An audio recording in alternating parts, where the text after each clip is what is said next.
Bismillahirrahmanirrahim. Assalamualaikum warahmatullahi wabarakatuh. Apa kabarnya hari ini? Semoga kita semua selalu diberikan kesehatan dan perlindungan Allah Subhanahu wa taala. Amin. Pelajaran kita kali ini adalah pelajaran akidah. Sebagaimana yang telah kita ketahui bahwa buku yang kita pakai adalah pengantar ilmu Ahli Sunnah wal Jamaah karya Haji Muhammad Basori Alwi. Nah, sebelum belajar, alangkah baiknya kita berdoa terlebih dahulu ya, agar ilmu yang kita dapatkan dapat bermanfaat di dunia maupun akhirat. Bismillahirrahmanirrahim. Allahumma rzuqna fahman nabiyyin wa hifzal mursalin wa ilhamal malaikatil muqarrabin birahmatika ya arhamar rahimin. Rabbi shrah li sadri wa yassir li amri wahlul 'uqdatam min lisani yafqahu qawli. Rabbi zidna ilman warzuqna fahman. Baiklah, langsung saja. Materi kita yang akan dibahas pada hari ini adalah hukum ijtihad dan hukum taklid. Selain itu, kita juga akan membahas setelahnya adalah ittiba dan taklid. Baiklah, sebelum Ustazah mulai, Ustazah akan sedikit mereview materi kita sebelumnya tentang ijtihad dan taklid. Apakah masih ingat di antara kalian apa itu ijtihad? Ya, ijtihad artinya adalah mengerahkan kemampuan maksimal untuk mencari hukum syariat atau istinbat dari Al-Quran dan hadis. Nah, sedangkan orang yang melakukannya disebut sebagai mujtahid. Masih ingat kan? Selain itu, adakah di antara kalian yang masih ingat apa itu taklid? Taklid artinya menerima atau mengamalkan hasil ijtihad orang lain atau mujtahid tanpa mengerti sendiri dalil-dalilnya. Nah, secara garis besarnya kalian pasti ingat kan? Baiklah, lanjut ya ke pembahasan inti kita, yaitu hukum ijtihad dan hukum taklid. Bagi kalian yang membawa buku, silahkan buka bukunya di halaman 35 atau cukup bisa melihat yang ada di video ini ya. 3. Hukum ijtihad.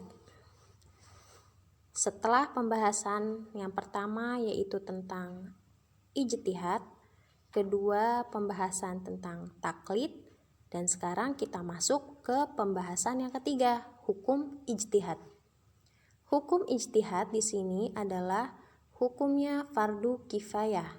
Artinya, jika sudah dilakukan oleh seorang mujtahid yang memiliki cukup persyaratan, maka gugurlah kewajiban ijtihad ini atas kaum muslimin. Bagaimana yang kita ketahui bahwa macam fardu ada 2 ya. Jadi hukum fardu itu ada 2 macam. Yang pertama fardu ain, yang kedua fardu kifayah. Nah, fardu ain adalah kewajiban perorangan yang wajib dilakukan oleh seorang muslim dan tidak dapat diwakilkan. Itu pengertian dari fardu ain. Sedangkan fardu kifayah adalah kewajiban terhadap umat Islam yang mana bila telah dilakukan beberapa orang, maka gugurlah kewajiban individu untuk melakukan kewajiban ini. Nah, hukum ijtihad adalah fardu kifayah. Sampai sini paham kan? Kemudian di sini juga dijelaskan hanya orang-orang alim yang cukup memiliki persyaratan untuk berijtihad. Tak boleh mereka bertaklid kepada yang lainnya.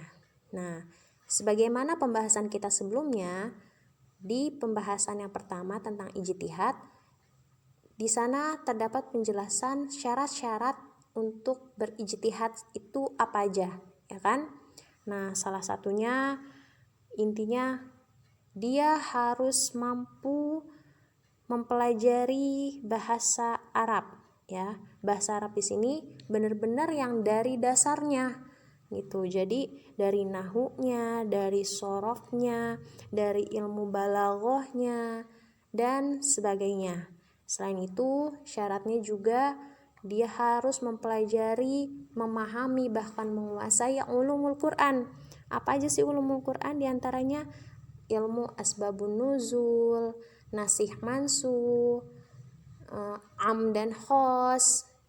Nah, itu dan lain sebagainya, itu salah satu beberapa dari persyaratan untuk berijtihad. Nah, jadi orang-orang alim yang cukup memiliki persyaratan tersebut itu yang bisa untuk berijtihad.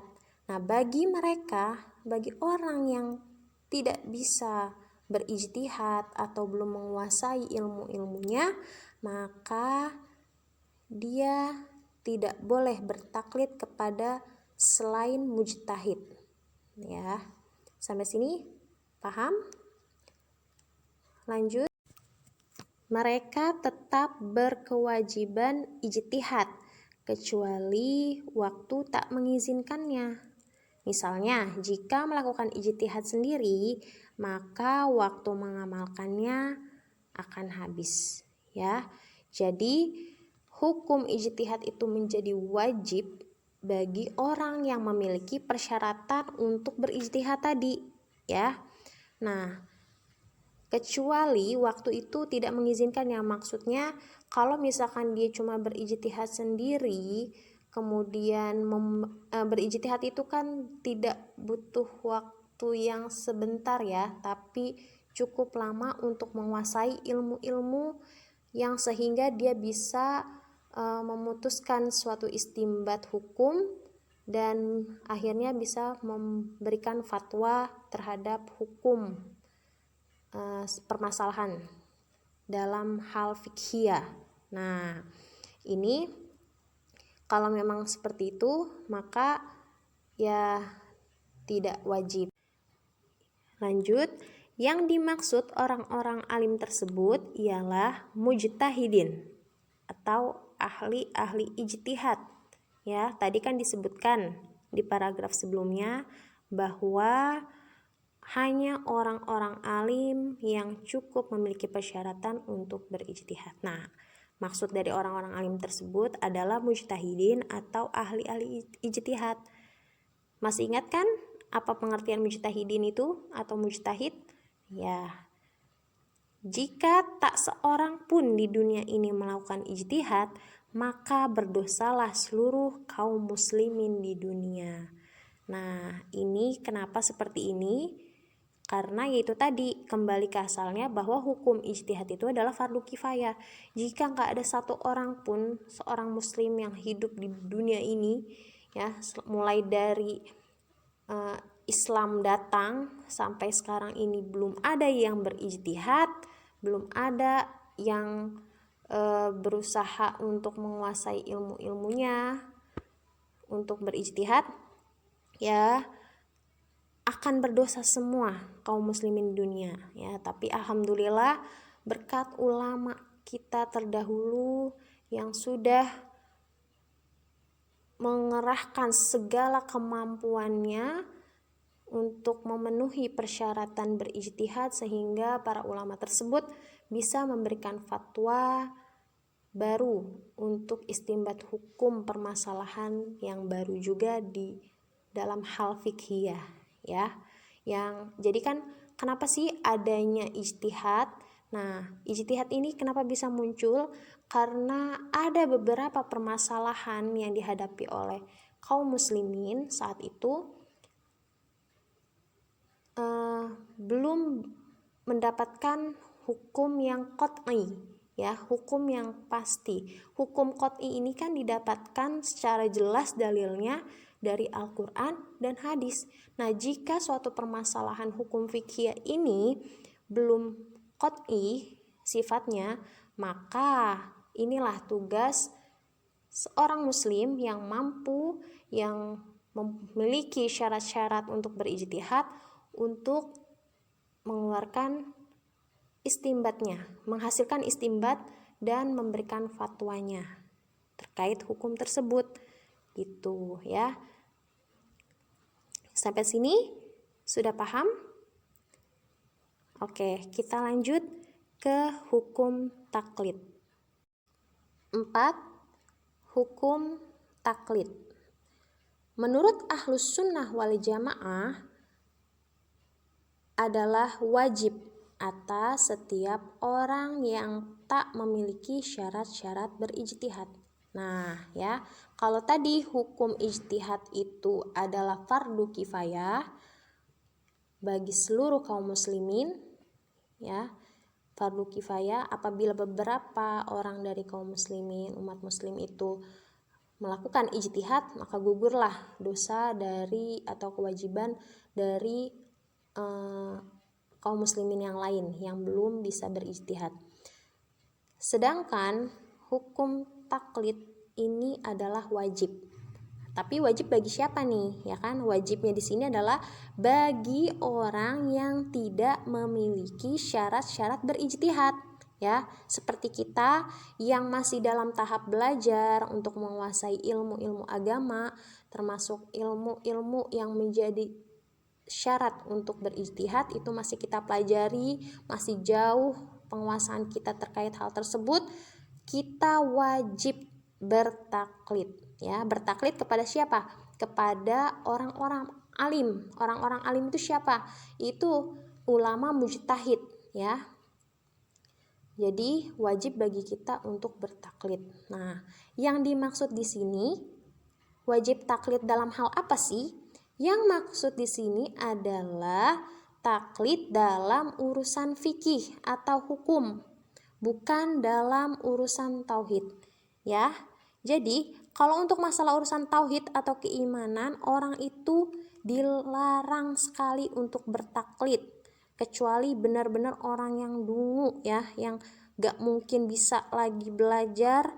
Nah, jadi harus mengemukakan dalil ketika kita dalam urusan tauhid itu kita harus berijtihad justru, ya.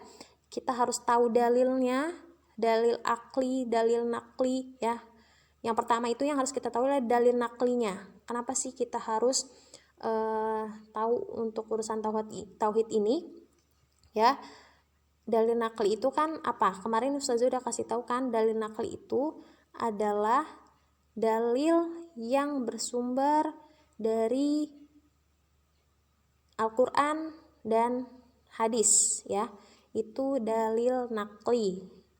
Sedangkan dalil aklinya itu adalah dalil yang dihasilkan dari logika pemikiran manusia, ya.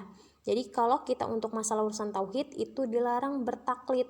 Nah, jadi kita yang dilahirkan dari orang tua yang beragama Islam, pastikan kita otomatis nih udah jadi seorang muslim, ya. Tapi kita walaupun sudah pasti menjadi seorang muslim, untuk masalah urusan tauhid ini, keyakinan, keimanan ini, kita nggak boleh bertaklid. Oh, saya Islam karena orang tua saya seorang muslim, ya kan? Saya beragama Islam karena orang tua saya seorang muslim, jadi saya ikutan Islam. Nggak bisa. Untuk urusan tauhid ini, kita wajib tahu apa dalil naklinya, apa dalil aklinya, ya.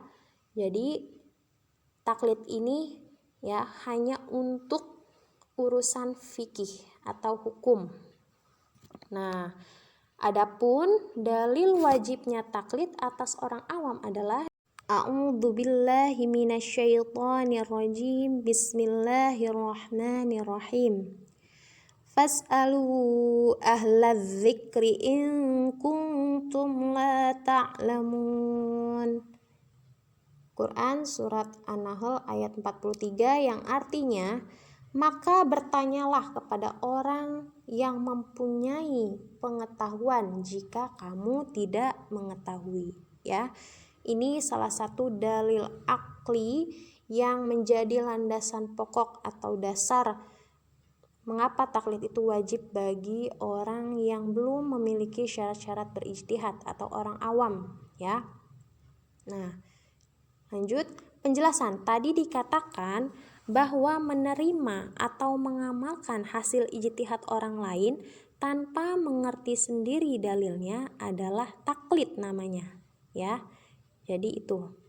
Kalau misalkan kita menerima atau mengamalkan hasil hukum, ya, yang dihasilkan dari ijtihad seorang ulama tanpa kita tuh tahu sendiri gitu, itu kenapa bisa begitu gitu kan, dalilnya apa, dari mana.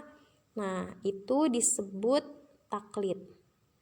Bagaimana kalau oleh mujtahid yang memberi fatwa itu diberitahukan atau ditunjukkan juga dalil-dalil bagi ijtihadnya? Lantas si muqallid menjadi mengerti akan dalil-dalil tersebut, bukan hasil penyelidikannya sendiri, melainkan dari pemberitahuan atau petunjuk si mujtahid. Jadi, dalam memahami dalil-dalilnya pun sebenarnya ia masih bertaklid. Karenanya tetap disebut sebagai muqallid, ya. Nah, jadi di awal kan kalimat itu dikatakan bahwa orang yang mengamalkan hasil ijtihad orang lain tanpa mengerti sendiri dalilnya itu apa disebut taklid namanya, ya. Perbuatan itu disebut taklid. Nah, tapi kalau misalkan nih seorang mujtahid itu udah ngasih tahu fatwanya, ditambahin juga petunjuk dalil-dalilnya dari mana, dikasih tahu sampai si muqallid ini tuh tahu, oh jadi kenapa bisa hukumnya seperti ini adalah ini dalilnya, gitu kan. Nah, itu kan bukan hasil dari penyelidikannya dia sendiri kan, bukan hasil dari usahanya sendiri, tapi dari si mujtahid tadi. Nah, untuk hal ini pun tetap disebut sebagai taklid. Nah, jadi mau dia mengamalkan hasil ijtihad orang lainnya itu nggak tahu dalilnya apa atau udah tahu dalilnya apa, tetap disebut taklid karena itu bukan murni hasil usahanya sendiri, bukan hasil ijtihadnya sendiri. Nah, itu tetap disebut taklid dan orang yang bertaklid disebut sebagai muqallid, ya. Sampai sini fahim tunna? Nah, selain itu Ustazah juga mau nambahin landasan kewajiban bertaklid itu dari mana aja sih, ya. Kalau tadi kan dalil naklinya sudah ada, yaitu Quran surat An-Nahl ayat 43. Nah, itu landasan pertama. Landasan keduanya juga adalah ijma, ya. Landasan kedua, taklid itu wajib bagi orang awam atau yang tidak punya syarat-syarat untuk berijtihad. Yang kedua adalah landasannya ijma. Menurut Syekh Ibnu Khaldun, sahabat-sahabat punya perbedaan taraf tingkatan keilmuannya, ya. Jadi sahabat-sahabat Rasulullah pada saat itu punya kemampuan, punya kepintaran, punya kecerdasan yang berbeda-beda kan, nggak semua sama, ya kan. Nah, jadi tingkat keilmuannya pun yang dimiliki juga berbeda-beda. Ada yang lebih ahli di ilmu hadis misalkan, ada yang lebih ahli di ilmu Al-Quran, ada yang ahli di bidang menulis, ada yang ahli di bidang qiraah, ya kan. Nah, itu beda-beda dan tingkatannya pun beda-beda, ya. Nah, sahabat yang mujtahid itu adalah seperti yang kita tahu, Khulafaur Rasyidin itu sudah termasuk, ya, sahabat yang bisa disebut sebagai mujtahid, yaitu Abu Bakar, Umar, Utsman, Ali. kemudian Abdullah bin Mas'ud, Abdullah bin Abbas, Abdullah bin Umar, dan lain sebagainya ya. Jadi ini adalah dasar dari ijma ya. Kenapa bisa wajib untuk bertaklid bagi orang awam adalah landasan yang kedua adalah ijma. Ijma dari para ulama dulu ya. Yang ketiga, dalil akli. Nah, dalil itu kan ada dua macam, dalil nakli dan dalil akli. Nah, kalau dalil nakli kan tadi Ustazah sudah jelaskan juga bahwa dalil yang bersumber dari Al-Quran dan hadis. Nah, sedangkan dalil akli adalah hasil dari logika pemikiran manusia ya. Jadi, landasan bertaklid yang ketiga itu dalil akli. Orang yang awam atau yang bukan ahli ijtihad apabila mendapat masalah fikhiyah ya, masalah fikhiyah yang memunculkan tanda tanya apakah hukum ini halal, haram, mubah, makruh dan sebagainya. Nah, pasti orang ini nih akan dihadapkan dua pilihan dong. Yang pertama, pilihannya adalah antara dia berijtihad sendiri untuk menentukan hukum tersebut, atau yang kedua mengikuti pendapat mujtahid ya. Kalau orang ini mau mengikuti pilihan yang pertama, mengambil pilihan yang pertama yaitu berijtihad sendiri, otomatis berarti dia harus menguasai dulu syarat-syarat untuk berijtihad, karena nggak bisa sembarangan orang untuk bisa mengeluarkan fatwa istinbat ya. Istinbat hukum tuh nggak bisa sembarangan orang. Jadi nggak bisa orang yang hanya sekedar tahu terjemahan Al-Quran, terjemahan hadis, kemudian ketika ditanya hukum ini apa, dia jawab hukumnya ini, ya hanya berdasarkan dari ilmu yang sangat-sangat minim. Itu nggak bisa sembarangan orang seperti itu ya. Jadi harus dia kuasai dulu syarat-syarat untuk bisa berijtihadnya. Nah, ilmu-ilmu yang bisa menjadikan dia seorang mujtahid mencari sumber hukum, dari sanalah timbul istinbatnya ya, fatwa. Kalau dia pilih pilihan yang pertama, ya sudah pasti itu bakalan memakan waktu yang lama ya. Satu ilmu yang harus dia kuasai, misalkan ulumul Quran. Ulumul Quran sendiri itu banyak cabangnya ya. Kalau dipelajari hanya sehari 2 hari atau hitungan paling lama setahun, gak bisa langsung jadi seorang mujtahid ya. Gak bisa, karena banyak banget cabang syarat-syarat menjadi seorang mujtahid. Nah, sedangkan orang ini udah dihadapkan di depannya itu masalah fikhiyahnya, otomatis secara dalil akli lebih baik mengikuti pilihan yang kedua kan. Nah, yang sudah pasti sudah pernah dilakukan ijtihadnya oleh ulama ya, yang benar-benar mumpuni bidangnya, mengetahui ilmu-ilmunya. Nah, inilah landasannya ya. Jadi yang pertama dalil nakli, yang kedua adalah ijma dari para sahabat terdahulu, yang ketiga itu adalah dalil aklinya. Oke, lanjut ke pembahasan selanjutnya. 5. Ittiba dan taklid. Orang Wahabi membuat istilah ya, orang Wahabi membuat istilah ittiba dan taklid ya. Jadi taklid kita udah tahu kan tadi pengertiannya apa, maksud dari taklid itu apa, hukumnya apa.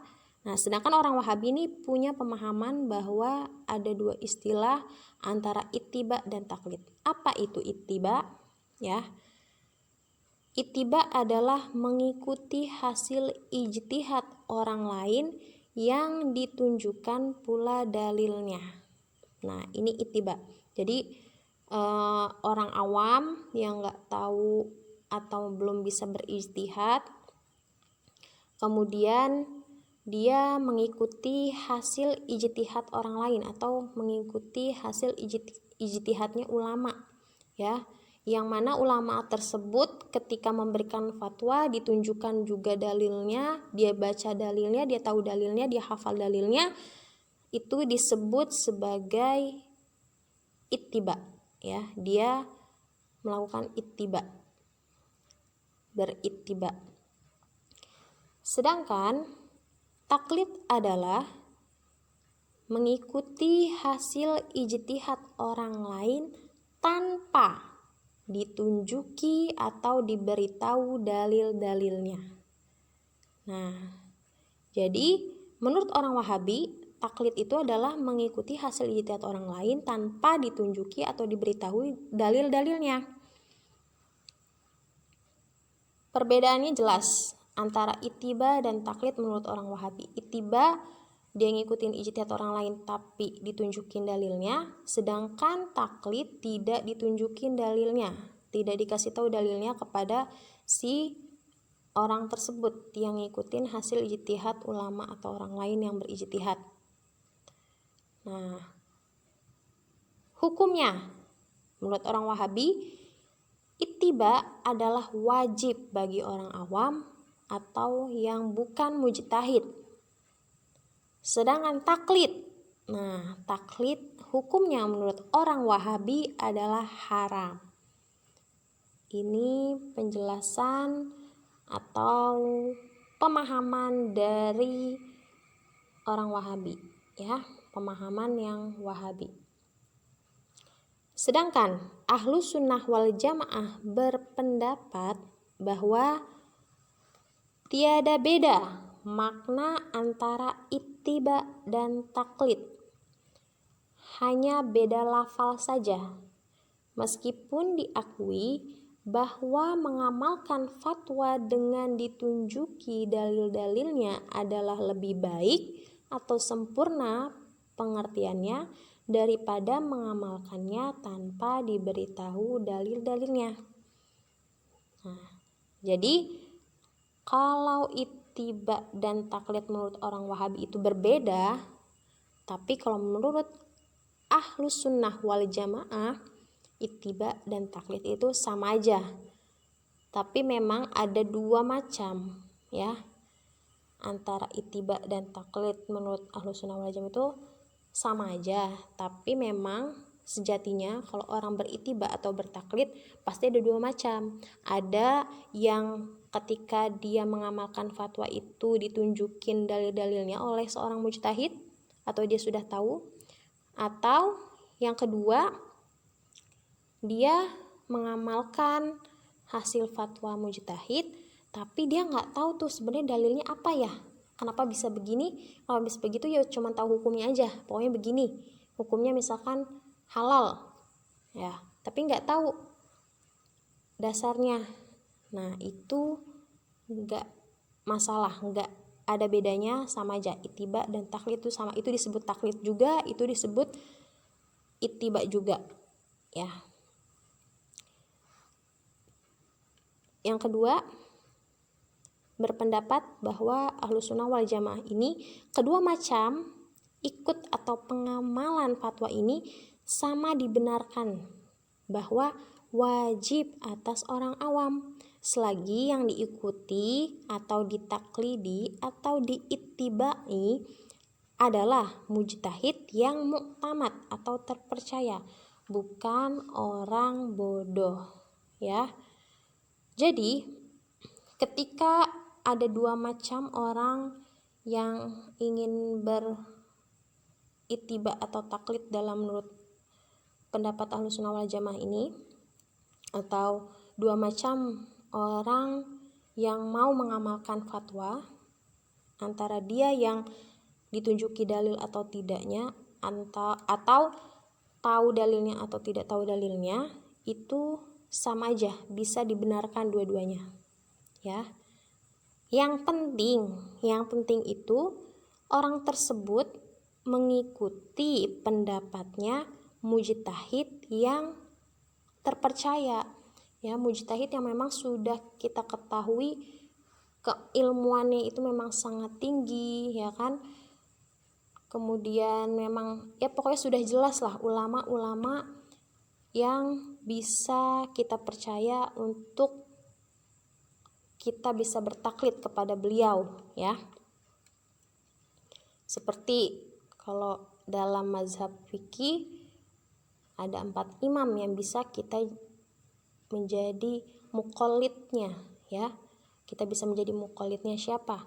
Imam Syafi'i, ya, atau Imam Hanafi, atau Imam Hambali, atau Imam Maliki. Intinya antara salah satu imam tersebut bisa kita menjadi muttabi atau muqallidnya, ya. Karena memang 4 imam tersebut sudah diakui, sudah dipercaya. Nah, atau misalkan kita mau mengikuti pendapatnya sahabat Rasulullah yang sudah jelas-jelas memang ahlu dzikri, ya. Itu yang tadi Ustazah sudah sebutkan sebelumnya, seperti Khulafaur Rasyidin, Ibnu Mas'ud, Ibnu Umar, ya, dan lain sebagainya. Itu kalau orang yang sudah jelas dapat dipercaya keilmuannya, dapat bisa dipertanggungjawabkan fatwanya, benar-benar bisa mengutarakan alasan kenapa hukumnya menjadi ini, menjadi itu, ya itulah yang harus menjadi perhatian buat kita, ya. Itu yang harus kita perhatikan ketika mau menjadi seorang muttabi atau muqallid, ya. Ketika kita mau berittiba atau bertaklid, yang harus kita perhatikan adalah siapa yang mau kita jadikan sandaran, pendapatnya siapa, pendapatnya mujtahid siapa. Itu yang harus kita tekankan. Jangan sampai karena kita benar-benar muqallid sejati misalkan, ya kan, nggak bisa belajar ilmu apapun yang menjadi syarat untuk berijtihad gitu kan, akhirnya kita malah mengikuti pendapat siapa aja lah yang mungkin kelihatannya oh iya dia bisa menjawab tuh, oh iya kayaknya benar tuh. Nah, itu yang harus benar-benar kita perhatikan dulu, ya. Yang sudah jelas ya pasti 4 imam mazhab fikih tadi, kemudian sahabat-sahabat Rasulullah itu sudah pasti. Nah, lalu bagaimana untuk kita bertaklid pada ulama yang sekarang ini, gitu kan? Seperti Indonesia ada Majelis Ulama Indonesia, ya insya Allah yang menjadi Majelis Ulama Indonesia itu pasti sudah paham betul ilmunya, dan gak mungkin lah kita percayakan, kita berhusnuzon kepada para ulama di Indonesia yang terhimpun menjadi MUI itu ketika memberikan fatwa pasti sudah dipertimbangkan betul, benar-benar ditelusuri, benar-benar dicari, benar-benar diyakini bahwa ya fatwanya misalkan hukumnya halal atau haram terhadap sesuatu yang baru kita temukan di zaman modern sekarang ini, ya. Jadi itu, nah itu ya perbedaannya antara Wahabi dan Ahlus Sunnah wal Jamaah dalam mendefinisikan, memberikan pengertian antara ittiba dan taklid. Ya, mungkin cukup sekian penjelasan dari Ustazah. Kalau misalkan masih ada yang belum dimengerti atau penjelasannya terlewatkan, bisa komen di bawah ini, ya, di bawah video ini. Oke, cukup sekian. Wallahu a'lam bishawab. Wassalamualaikum warahmatullahi wabarakatuh.